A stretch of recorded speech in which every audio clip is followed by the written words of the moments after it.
Hello and happy 4th of July to the Americans! I make a lot of math videos, but I am also really patriotic, and to celebrate that patriotism, I am going to read some excerpts from How America Tortures. Now, there is so much torture that America is responsible for that I can't possibly discuss all of it, so I'm just going to focus on some CIA stuff for now, and there's going to be some trigger warnings for torture and sexual assault. So, this section is titled Dietary Manipulation. Quote, as we discussed in techniques, you have informed us that an individual undergoing the waterboard is always placed on a liquid diet before he may be subjected to the waterboard in order to avoid the aspiration of food. The individual is kept on the fluid diet throughout the period the waterboard is used. This is the witness speaking. Quote, indeed, that was the first time and the first day that I felt I was going to die from drowning. All I know or remember is that I started vomiting water, but also rice and string beans. Now this is interesting. So the government says, and in the section of the ICRC report on medical care, the report omits key contextual facts. For example, Abu Zubaydah's statement that he was given only Ensure and water for 2 to 3 weeks fails to mention the fact that he was on a liquid diet was quite appropriate because he was recovering from abdominal surgery at the time. And the government quote ends there. Next quote, actuality, quote. This testimony is inaccurate. CIA records detail how Abu Zubaydah was fed solid foods shortly after being discharged from the hospital in April 2002 and August 2002 as part of the CIA's enhanced interrogation techniques. Abu Zubaydah was placed on a liquid diet of Ensure and water as both an interrogation technique and as a means of limiting vomiting during waterboarding. In planning for the interrogation of subsequent detainees, the CIA determined that it would use a liquid diet.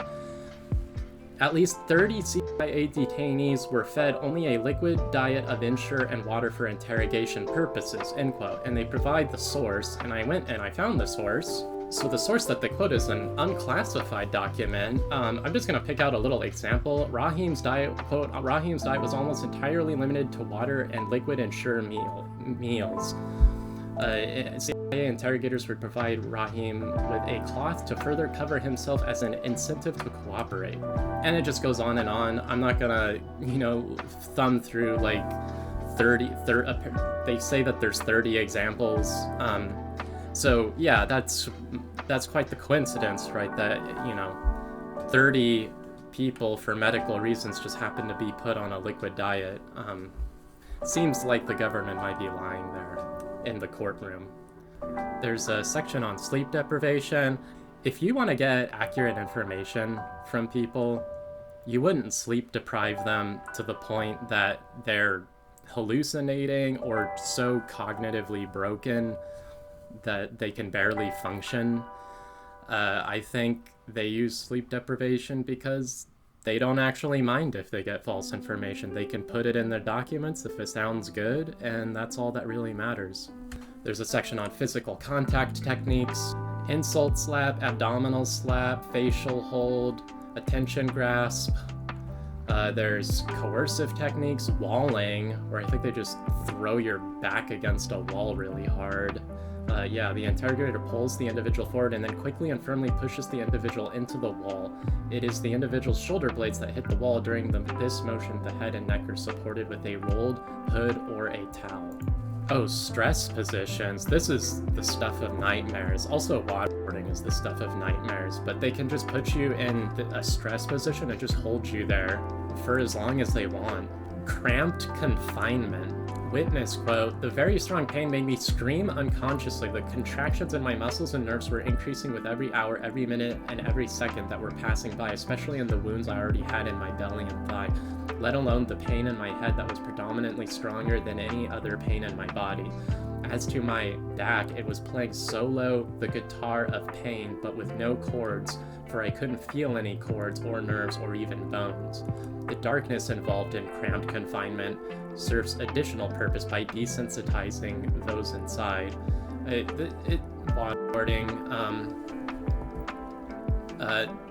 unapproved techniques, drugs, sexuals.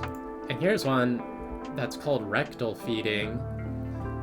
So they describe the technique's process in the torture report. So this is all sourced. So here's the quote in the report. If you place the rectal tube and open up the IV tubing, the flow will self-regulate, sloshing up the large intestines.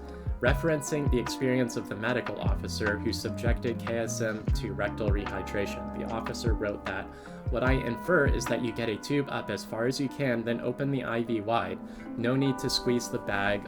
Let the work," end quote. So, it sounds like America has a doctor that is teaching people how to A-L-R-PE torture victims. That doctor sounds like an absolute psychopath. I'll make a quick comment about waterboarding, because some people think it's like not torture. Then I think a lot of people think it's like, you know, kind of like a soft form of torture. No, it's one of the most extreme forms of torture there is, because you can do it over and over again for as long as you want, and the person doesn't die, right? The execution torture methods are not the most extreme. The most extreme are the ones that keep you alive, so you can just do it for year after year after year, and some of these people have been tortured for a decade or longer, and some of them are still being tortured to this day. And as you heard, waterboarding can cause a person, or frequently, it causes vomiting. Waterboarding causes vomiting, and you experience the sensation of drowning. And yeah, so, of course, America loves war. It's a for-profit motive in this country, and happy 4th of July. I want to say one little thing at the end of that, but I'm just gonna hold my tongue. But yeah, let me know what you think. Let me know if you disagree or anything. That's okay. And then I can also provide sources if you ask. There's a lot of them, but not a whole lot that I used in this video. Thank you for watching, and yeah, take care.